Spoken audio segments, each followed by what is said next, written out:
दरवाजे तोड़ने, मेरे 5 साल के बच्चे बहराम को नींद से उठाकर अगवा करने की धमकी देने, मेरा लैपटॉप उठाने और मेरे कुक 60 साल शेर गाजी को अगवा करने के हवाले से मैंने FIR की दरख्वास्त दी थी।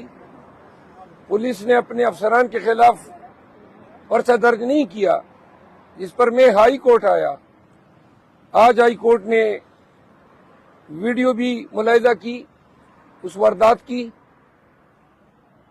जो जराइम IG इस्लामाबाद ने किए हैं उनकी सजा उम्र कैद बनती है। पाकिस्तान के शहरियों और बिलखसूस इस्लामाबाद के फेड जैसे पोस्ट सेक्टर में मैं खुद सुप्रीम कोर्ट का वकील हूं, मुंतखब MNA हूं।